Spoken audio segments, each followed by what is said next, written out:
Assalamualaikum warahmatullahi wabarakatuh. Kembali lagi kita di TPNU Medan, sahabat TPNU Medan dimanapun berada. Kali ini kita sudah kedatangan narasumber kita, kiai kita, al-ustadz kita, Dr. Andes Haji Abdullah Nasution, dengan judul Tanda-tanda orang bertakwa dapat diterima ibadah puasanya di bulan Ramadan. Kepada al-ustadz kami, kepada kiai kami persilahkan. Assalamualaikum warahmatullahi wabarakatuh. Waalaikumsalam warahmatullahi wabarakatuh. Alhamdulillahilladzi ja'ala Ramadana syahran mubarakan wa farada alaina syiyamahu li ajli taqwa. Asyhadu an la ilaha illallah wahdahu la syarikalah wa asyhadu anna Muhammadan abduhu wa rasuluh. Allahumma shalli wa sallim ala sayyidina Muhammadinil mujtaba wa ala alihi wa sahbihi ahli sidqi wal wafa. Faya ayyuhal muslimun usikum wa nafsi bitaqwallah wa ta'atihi faqad faza man ittaqa. Faqala ta'ala fi kitabil karim, a'udzu billahi minasyaitonir rajim. Bismillahirrahmanirrahim.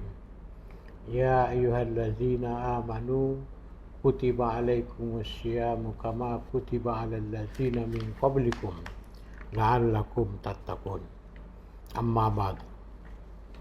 Marilah kita sampaikan puji dan syukur kehadirat Allah Subhanahu wa taala yang telah memberikan kesempatan untuk bertatap muka, bersilaturahmi dalam keadaan sehat walafiat dan dalam suasana melaksanakan ibadah puasa di bulan Ramadan tahun 1446 Hijriah. Ibadah puasa di bulan Ramadan ini diperintahkan oleh Allah sebagaimana tersebut di dalam Al-Quran surah Al-Baqarah ayat 183 yang diawali dengan kalimat Ya ayyuhallazina amanu kutiba alaikumussyam. Ayat ini merupakan undangan dan ajakan kepada orang yang beriman untuk berpuasa. Selama berpuasa, kita tidak boleh makan, tidak boleh minum, dan tidak boleh melakukan hubungan suami istri. Tentunya sebagai orang yang beriman, puasa itu jangan hanya dilihat dari kata tidaknya. Lanjutan ayat, Allah berfirman, kama kutiba alal ladzina min qablikum. Sebagaimana puasa juga diwajibkan terhadap umat para nabi sebelumnya.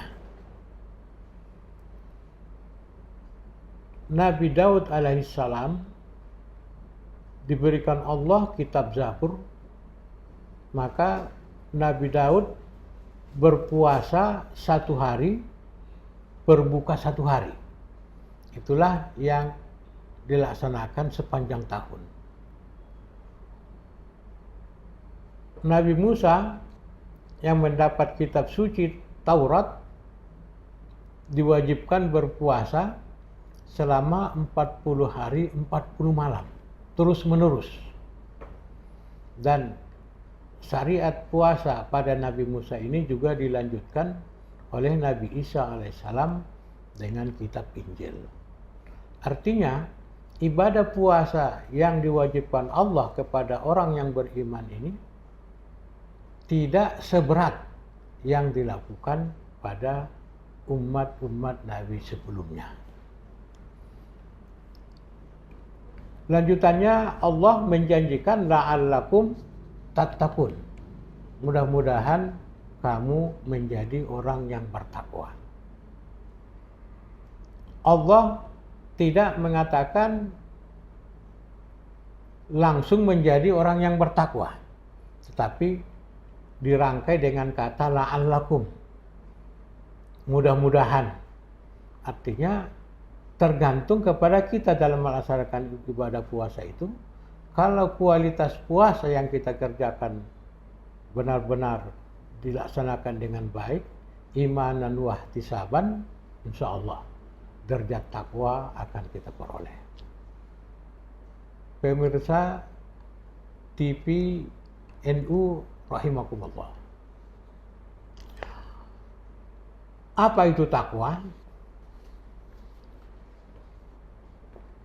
Takwa merupakan derajat tertinggi yang dicapai orang yang beriman. Di dalam Al-Quran surah Al-Hujurat, Allah mengingatkan kita, inna akramakum indallahi atqakum. Sesungguhnya orang yang paling mulia di sisi Allah adalah orang yang bertakwa.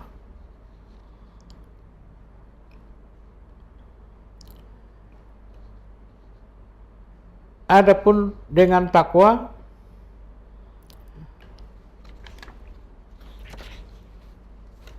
dilandasi dengan iman. Itulah yang kita kenal dengan kalimat padanan kata beriman dan bertakwa. Jadi dasar ketakwaan itu adalah beriman kepada Allah. Hal itu diungkapkan di dalam permulaan surah Al-Baqarah pada ayat 2 sampai 4. Allah berfirman, a'udzubillahi minasyaitonirrajim. Zalikal kitabu la raiba fihi hudan lil muttaqin. Alladzina yu'minuna bil ghaibi wa yuqimuna sholata wa mimma razaqnahum yunfiqun. Walladzina yu'minuna bima unzila ilaika wa ma unzila min qablik wa bil akhirati hum yuqinun. Di dalam ayat ini, orang beriman itu adalah percaya terhadap yang gaib, percaya kepada Allah dan malaikatnya, mendirikan sholat dan berinfak dengan rezeki yang dianugerahkan oleh Allah. Dan juga beriman kepada kitab suci Al-Quran dan kitab-kitab suci yang lainnya yang diturunkan Allah, dan dengan hari akhirat juga mereka percaya. Inilah yang kita kenal dengan rukun iman. Dengan iman itulah kita akan meraih ketakwaan. Pemirsa TVNU yang dirahmati Allah, ketakwaan kepada Allah ini akan bisa dicapai oleh siapa saja. Apakah dia orang kaya, apakah dia orang miskin. Di sisi Allah tidak ada perbedaan antara orang kaya yang bersyukur dengan orang miskin yang bersabar. Kedua-duanya akan masuk surga. Sekedar ilustrasi antara syukur dan sabar, ada sebuah kisah menarik tentang canda istri yang cantik dengan suaminya yang buruk rupa. Imran bin Hittan bertubuh gempal, pendek, dan wajah yang jauh dari lumayan. Meskipun demikian, ia mendapat anugerah dari Allah seorang istri yang cantik, tinggi semampai, dan langsing. Pada suatu hari, ia menemui istrinya yang tengah bersolek. Imran tak menguasai diri, meskipun setiap hari mereka bertemu. Ia terkesima saat menjumpai istrinya. Imran berdiri terpaku, tak bergerak, tak berkata-kata, hanya menatap dengan mata tak berkedip. "Kenapa sih bang?" kata istrinya tersenyum. "Demi Allah, engkau sungguh cantik," jawab Imran terkagum.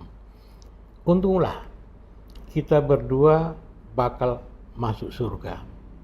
"Kau tahu dari mana?" kata Imran.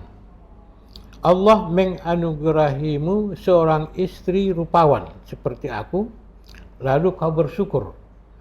Sedangkan aku diuji oleh Allah dengan takdir suami buruk rupa sepertimu, lalu aku bersabar.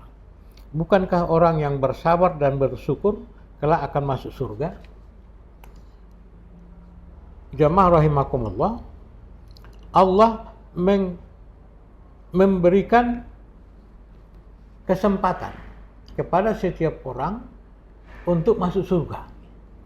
Yang penting adalah iman dan amalnya. Jamaah rahimakumullah, menurut Imam Al-Ghazali, iman yang kita miliki ini ada 4 derajat.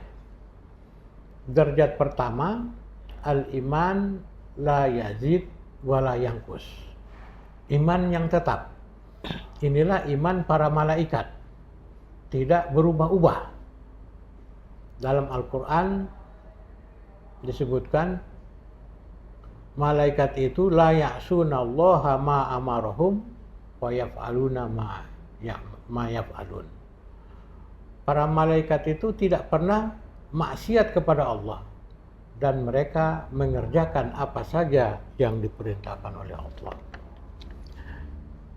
Derajat yang kedua, al-iman yazid wala yanqus. Kualitas iman yang terus bertambah, tidak pernah berkurang. Inilah iman para nabi, para rasul, para ulama, para orang-orang saleh. Disebut iman bertambah bi taatillah, karena taat kepada Allah. Wa yanqus, iman berkurang bi maksiatillah, karena bermaksiat kepada Allah. Inilah yang harus kita capai. Bagaimana kita mendapatkan kualitas iman yang terus bertambah, tidak berkurang. Yang ketiga disebut dengan al-iman yazid wa yanqus. Iman yang bertambah dan juga iman yang berkurang. Inilah kualitas iman kita secara umum. Pada saat kita ke masjid, teringat Allah, maka iman bertambah. Keluar dari masjid, mungkin lupa kepada Allah, atau melakukan kemaksiatan kepada Allah, maka iman berkurang.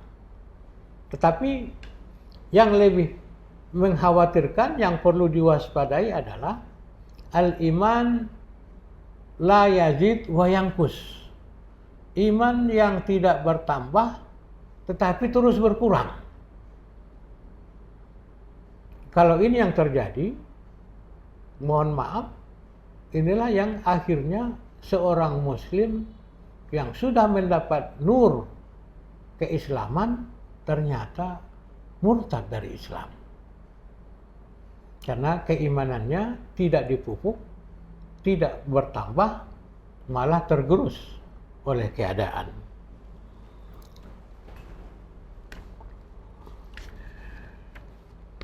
Takwa didefinisikan dengan kalimat imtisalu awamirillah wajtinabu nawahihi sirra wa alaniyah zahiran wa batinah.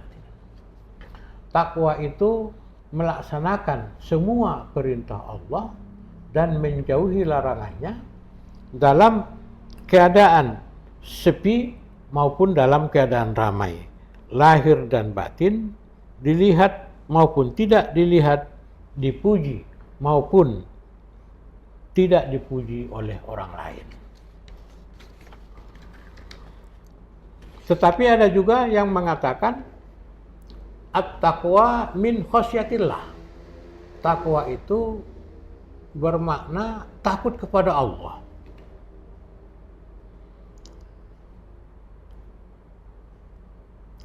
Orang yang bertakwa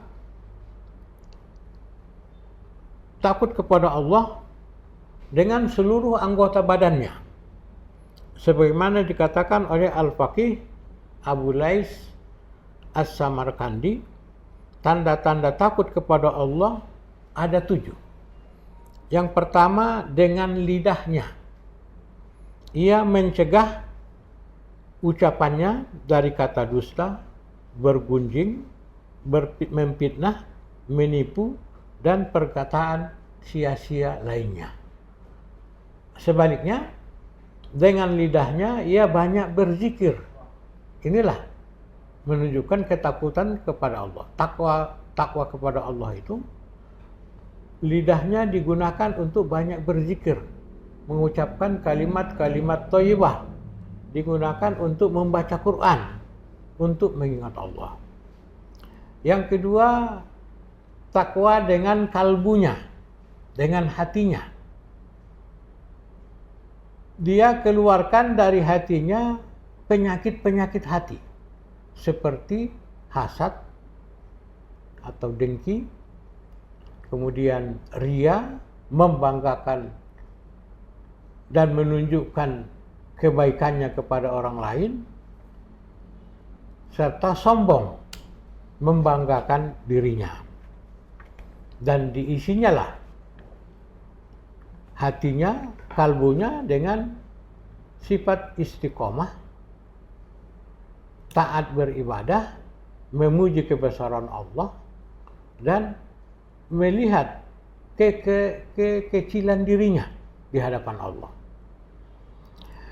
Yang ketiga, melalui pandangannya, ia tidak melihat hal-hal yang haram, baik dari segi makanan, minuman, pakaian, dan sebagainya. Pandangannya terkontrol, terpelihara untuk tidak melihat yang dilarang oleh Allah. Yang keempat, takut dengan perutnya. Ke dalam perutnya tidak diisinya dengan makanan-makanan yang haram, minuman yang haram. Imam Al-Ghazali ada menyebut syahwat butun, syahwat perut. Artinya semua dimakan. Malah ada ungkapan yang mengatakan semua yang melata halal dimakan, kecuali kereta api. Itu pun karena keras. Minuman ada yang manis, ada yang pahit, ada yang asam, ada yang dingin, ada yang segar, juga diminum yang sampai yang keras. Ini karena terpengaruh kepada syahwat butun, syahwat perut. Orang yang berpuasa ini harus dikendalikan. Tidak boleh masuk sesuatu apapun ke dalam perutnya selama berpuasa. Dan setelah berbuka, tidak boleh juga mengenyangi perutnya dengan semua yang ada. Karena setelah kita berbuka, masih ada lagi ibadah yang lainnya. Kita mengerjakan sholat tarawih umpamanya, melaksanakan sholat tahajud, membaca Al-Quran dan sebagainya. Yang kelima, takut kepada Allah dengan tangannya. Maksudnya, tangannya tidak dipergunakan untuk mencelakai orang lain. Justru tangannya digunakan untuk membantu, menolong orang lain. Yang kelima, takut kepada Allah dengan kakinya. Kakinya tidak dilangkahkan untuk hal-hal yang bermaksiat kepada Allah. Justru kakinya digunakan untuk mencari ridha Allah.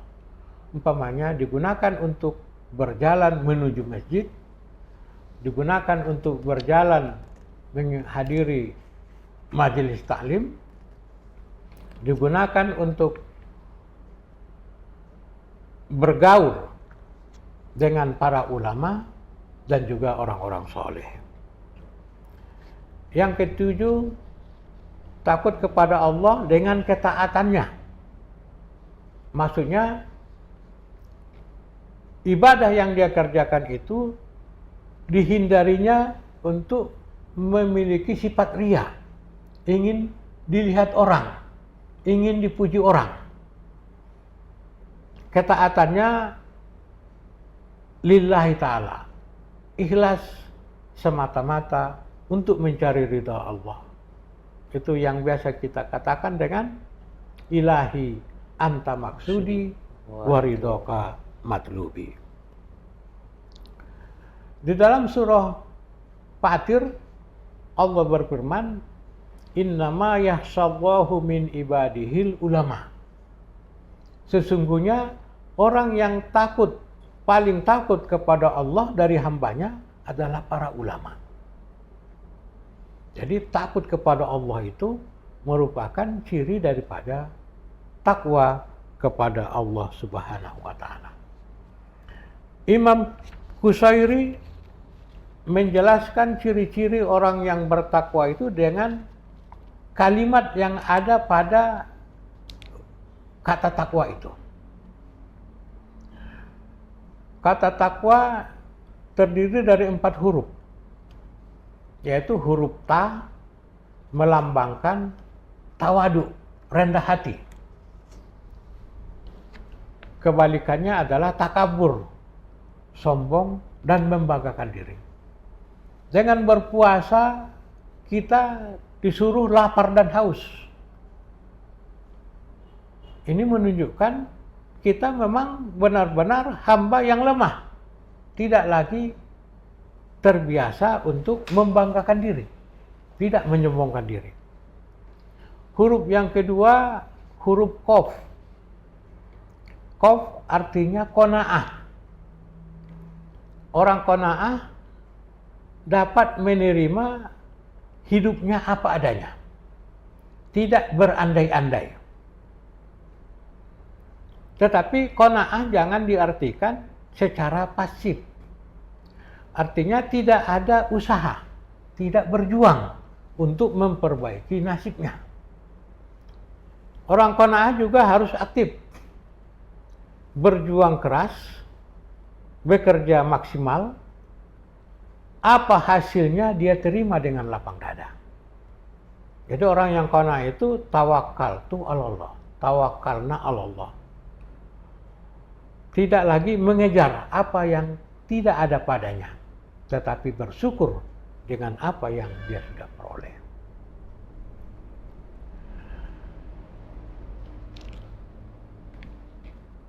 Huruf yang ketiga adalah huruf waw, melambangkan wara. Wara artinya menjaga dirinya dari hal-hal yang diharamkan oleh agama. Jangankan yang haram, yang subhat saja pun akan dihindarinya. Itulah tanda orang yang wara. Yang terakhir huruf ya, yakin. Percaya kepada Allah. Percaya kepada pertolongan Allah. Dalam Al-Quran, in tansurullaha yansurkum wa yusabbit aqdamakum. Jika kamu menolong agama Allah, maka Allah akan menolongmu dan meneguhkan pendirianmu. Pemirsa TVNU yang dirahmati Allah. Selanjutnya di dalam Al-Quran surah Ali Imran ayat 134-35 menjelaskan kriteria orang yang bertakwa. Ada 5 kriteria orang yang bertakwa. Allazina yunfikuna fis-sarra'i wad-dharra. Ini yang pertama. Orang yang gemar berinfak dalam keadaan senang, dalam keadaan lapang, maupun dalam keadaan susah.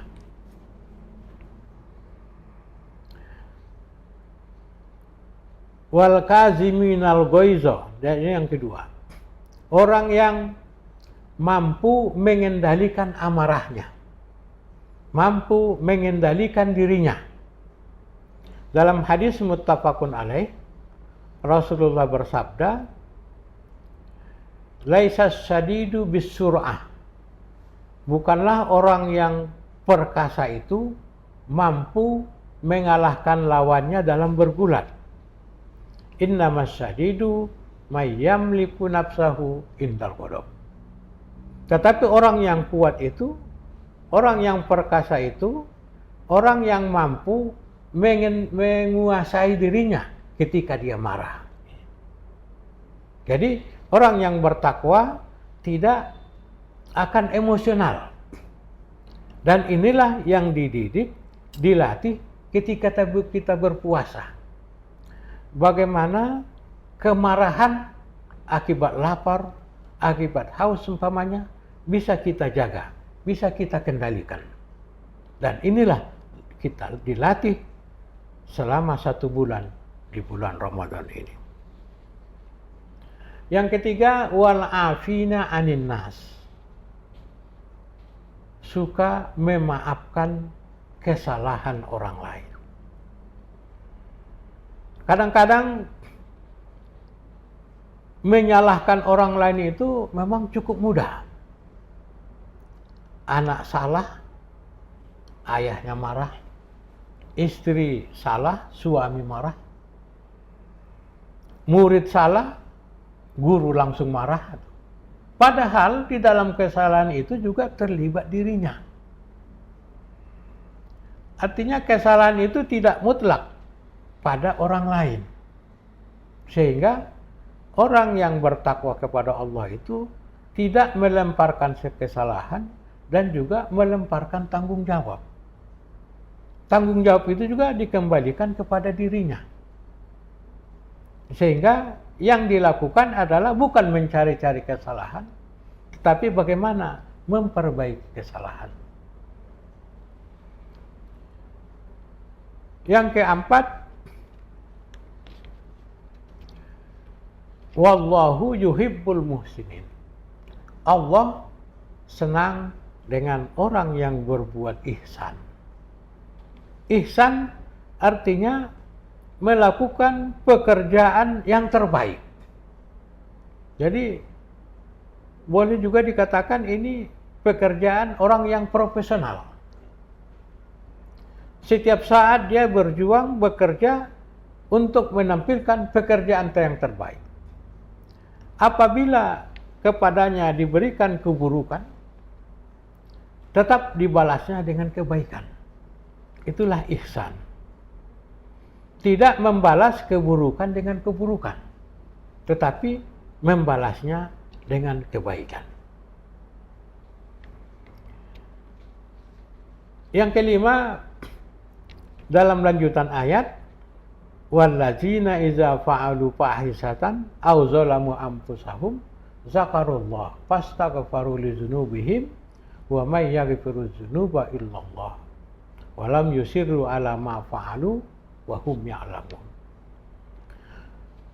Orang yang bertakwa itu apabila melakukan kesalahan, melakukan perbuatan dosa, dia akan bertaubat kepada Allah. Dia ingat Allah. Oleh karenanya, bulan Ramadan sebagai bulan maghfirah, bulan ampunan, dan juga bulan sabar. Mari kita manfaatkan untuk mendapatkan ampunan dari Allah. Dengan sabar, dengan tekun, dan dilaksanakan selama 1 bulan penuh. Mudah-mudahan dengan ibadah puasa itu kita akan mencapai derajat orang yang bertakwa. Amin. Apa yang akan kita peroleh dengan bertakwa? Dalam surah At-Tolaq ayat 2 dan 3 Allah berfirman, wa may yattaqillaha yaj'al lahu makhraja wa yarzuqhu min haitsu la yahtasib. Siapa yang bertakwa kepada Allah, akan Allah berikan kepadanya jalan keluar. Ada kesulitan, ada masalah, dia ingat Allah, Allah akan memberikan jalan keluar kepadanya agar bisa keluar dari kesulitan itu. Wa yarzuqhu min haitsu la yahtasib, dan juga dia akan mendapatkan rezeki dari jalan yang tidak disangka-sangka. Tidak terpikir pada dirinya dia akan mendapat rezeki. Dia akan mendapat pertolongan. Dia akan mendapat anugerah karena ketakwaan kepada Allah itu. Di akhirat nanti dia akan mendapat ampunan. Wasari ila maghfiratin mir rabbikum wa jannatin arduhas samawati wal ard uiddat lil muttaqin. Di akhirat ada dua yang dia peroleh. Yang pertama, maghfirah, pengampunan dari Allah atas segala kesalahan dan dosa-dosanya. Kemudian akan dimasukkan ke surga seluas langit dan bumi. Inilah keutamaan, inilah fadilah, inilah kebaikan dengan berupaya menjadi orang yang bertakwa di dalam kehidupan kita, terutama perjuangan kita yang harus kita raih dengan melaksanakan ibadah puasa selama 1 bulan ini. Barangkali inilah yang dapat disampaikan, mudah-mudahan ada manfaatnya. Wallahu muwaffiq ila aqwamit thoriq. Wassalamualaikum warahmatullahi wabarakatuh. Waalaikumsalam warahmatullahi wabarakatuh. Terima kasih Ustadz, terima kasih Kiai sudah memberikan tausiah di hadapan kita semua, khususnya pemirsa sahabat TPNU Medan dimanapun berada. Dan mudah-mudahan apa yang disampaikan Al-Ustadz kita, syukur dan sabar, iman kita selalu ditingkatkan kepada Allah Subhanahu wa Ta'ala dengan amalan-amalan yang ada di bulan Ramadan, dan semoga setelah selesai bulan Ramadan kita selalu mendapatkan anugerah dan mendapatkan keberkahan dari Allah Subhanahu wa Ta'ala. Mungkin hanya itu yang dapat kami sampaikan. Wallahul muwaffiq ila aqwamit thoriq. Assalamualaikum warahmatullahi wabarakatuh. Waalaikumsalam warahmatullahi wabarakatuh.